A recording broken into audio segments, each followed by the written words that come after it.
Hey, what's up, everybody? BDO 44 coming at you with another video. All right, so yeah, man. I guess I'll make the Luka video now, man. Got to tell y'all the bad news. Luka strained his hammy. It's a grade 2 strain, which is going to keep him out for the remainder of the regular season, 5 games, and is expected to keep him out for even longer as well. Likely about maybe a good portion of the first round. At the very least, he'll probably miss like the first 4 games of the first round. So essentially, if we happen to get swept, his season is over. That's just a rough guesstimation. So yeah, I mean, you know, we're playing so well. I think that, as I mentioned when we didn't have Luka in the Washington game, I believe it was, that I think we have the personnel to make up the points. He does have a lot of possessions that he capitalizes off or rather we capitalize off of his greatness on a lot of possessions. He can give us 40 points here and there every day, rather, and assists and rebounds and some steals as well. So that's a lot of production and leadership and spacing and just overall star power, free throw shooting. It's a lot that he gives you. But what I think you end up finding out is that the rest of your roster should be able to make up the difference in some of those areas because we have offensive talent. Rui should be able to step up. Luke Kennard should be able to step up. It diversifies your roster so that more guys can shine at what it is they are paid to do. And that's the good thing about the Laker roster. This is not like Iverson's old Sixer team to where he was the only person on the team that could score over 15 points and everybody was a defender around him. What we have is a bunch of offensive talent. And most of the time, those guys don't get the shots that they ultimately would be best for having because Lucas and Austin and LeBron are in place. You remove one of those 2 guys, and now you have Rui doing more of what it is he's functioned to do. Now you have Austin getting that big role that ultimately he'd probably be best for in most situations. Now you have a situation where you can get a little more offensive looks to DA, who needs those looks in order to be most effective. So that's the good thing. You have offensive talent. You have more offensive talent. So I think the Lakers will be a bit more dangerous than people are initially expecting us to be because of it. I think the Lakers, I'm not going to say we're favored to win the first round, but what my vision is at this point is the Lakers are going to need to get used to what it looks like without Luka. And they got 5 games to do that. Once they figure out their roles without Luka, once everybody get used to their shot diet without Luka, then you start finding out that this team is pretty damn dangerous even without Luka. I don't think we're a contender without Luka, but I still think we're very dangerous to a team like Houston, who struggles to find consistent offensive looks based on their lack of point guard play, and their chemistry is kind of screwed up. I still think we have a decent shot at beating them, honestly. Minnesota, because they got Ant-Man out there, young guard, star, you would like for Luka to be out there to match him. You probably don't think you can beat a team a lot. I ousted you last year. This year without Luka, you just don't probably expect that. But Houston, I do think if I had to choose, I'd say without Luka, Houston probably wins that series in 6.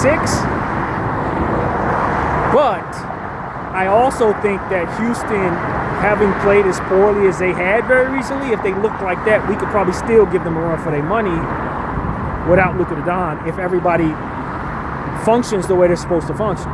If Rui steps his game up, Austin steps into star role, LeBron ups his scoring quite a bit to make up the difference, Kennard gets more looks naturally in the offense, etc. Because you still got able-bodied guys who are going to do the dirty work. Jake LaRavia, Vando, who looked very good last night in the limited minutes that he was given. He's going to have a bigger role. I think he will have some role on this team without Luka Doncic out there.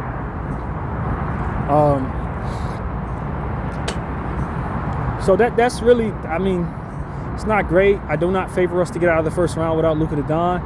But I do think if we get the right matchup and we use these next 5 games to gel and get used to what we look like without him, I think we can be a very formidable basketball team without him.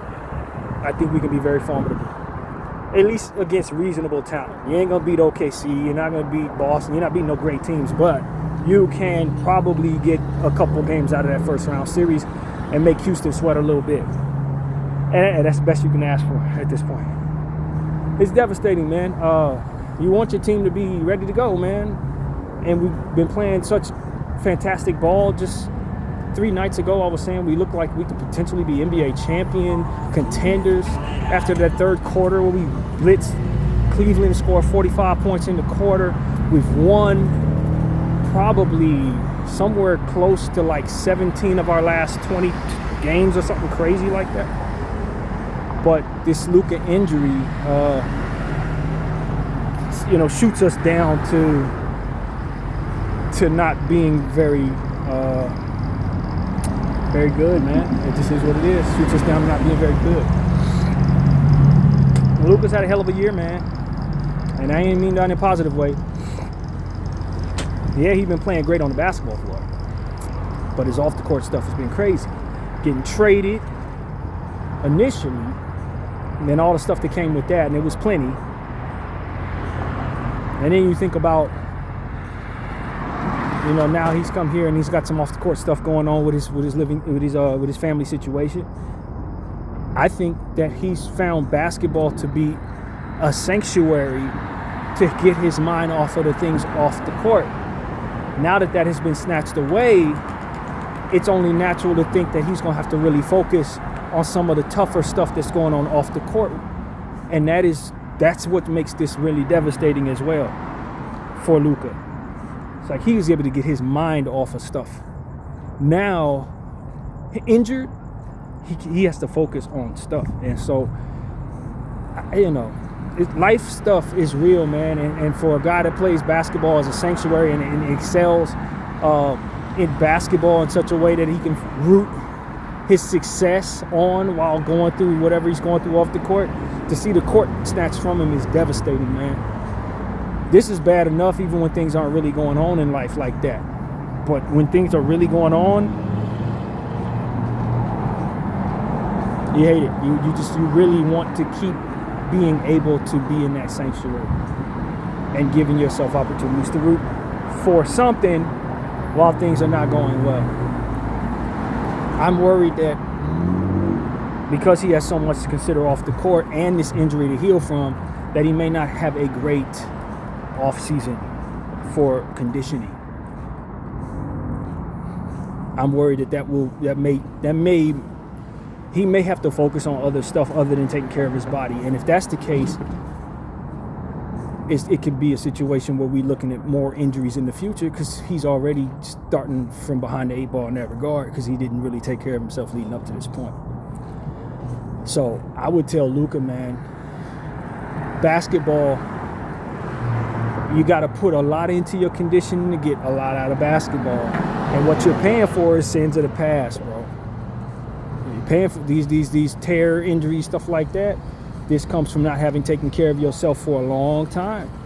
And then, you finally lose a little weight, but your body's still not quite sharp like it needs to be to take on the workload that ultimately is in front of you. So it's like the only way to fix that is to continue on the path of taking care of yourself, healing, allowing your body to fully heal from this injury, and then getting back to work on your conditioning.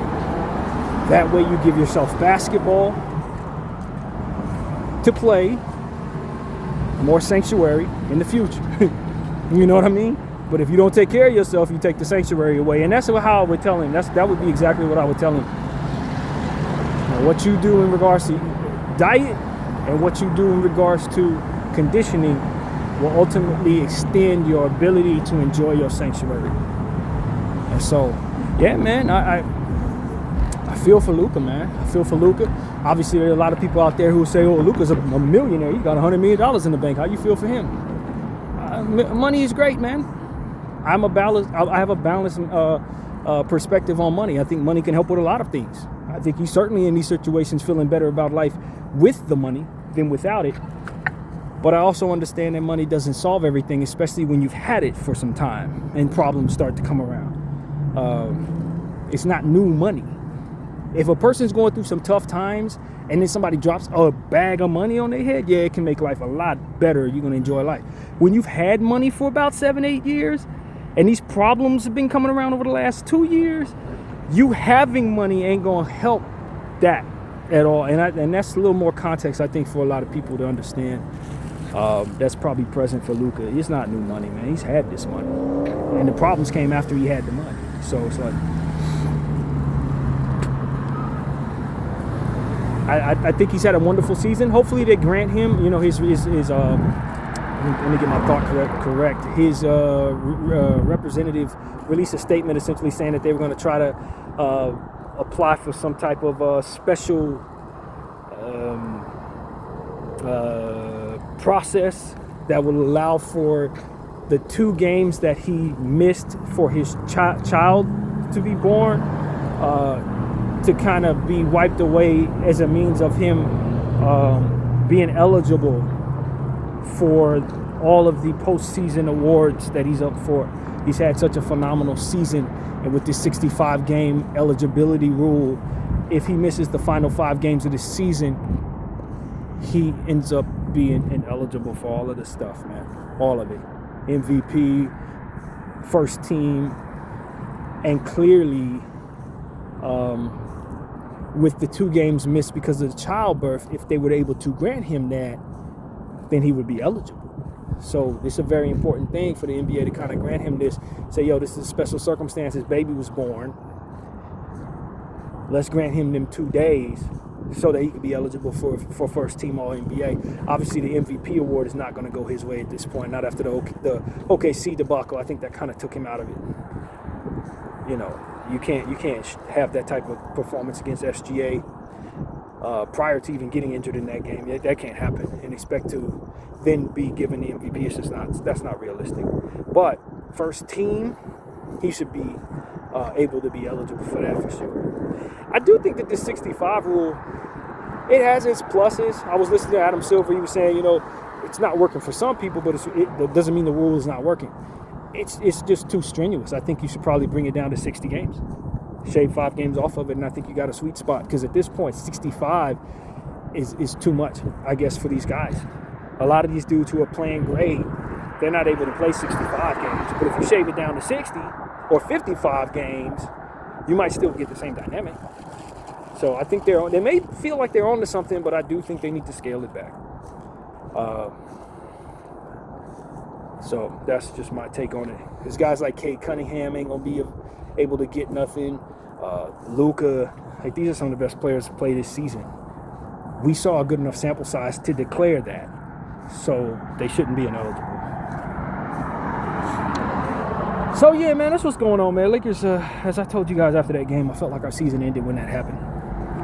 I felt like the OKC Thunder really ended our season with that basketball game. And I think whatever happens next, it'll probably just boil down to that being the case.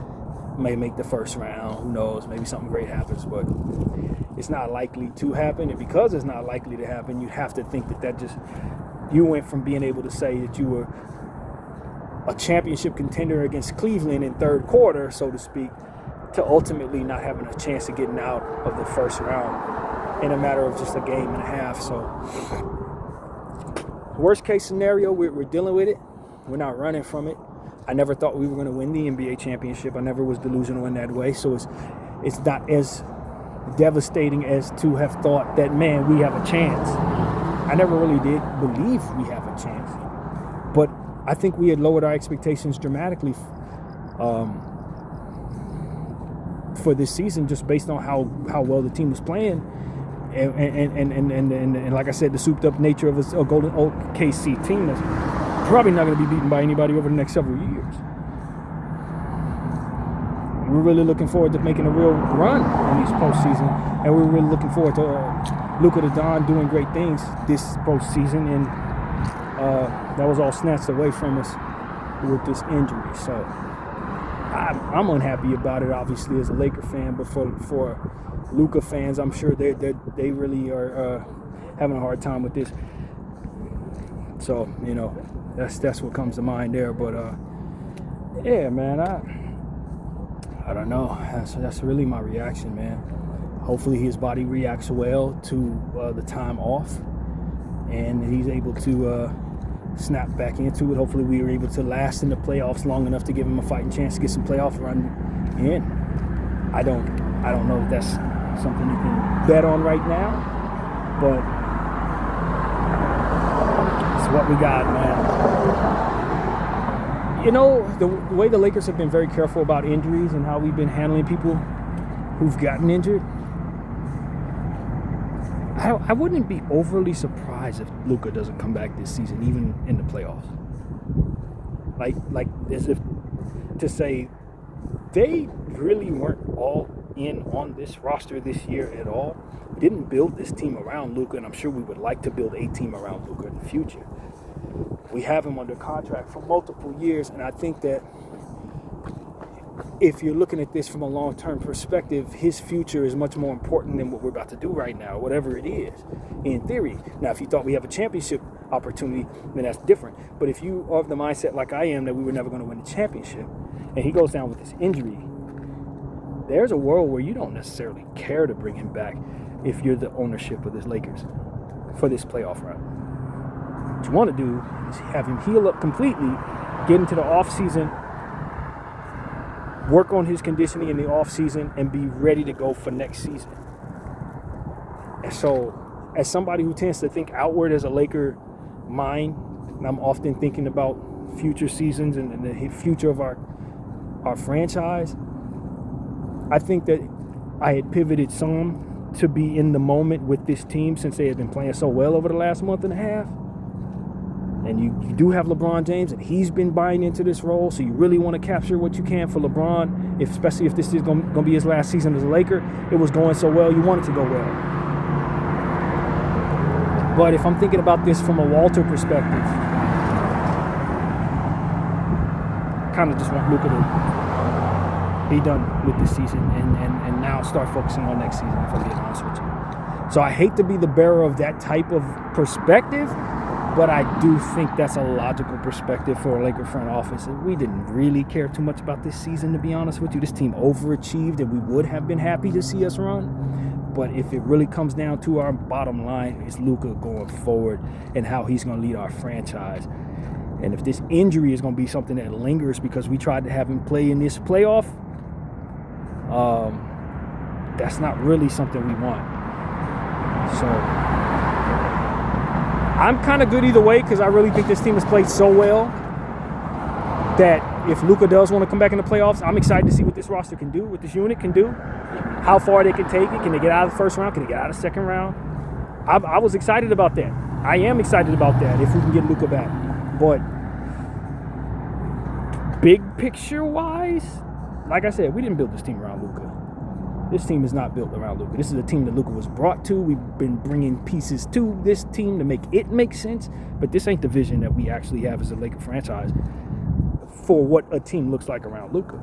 We ain't even really got a chance to build that yet. And if we're doing things properly, we have every intention of doing so. So, his health is everything.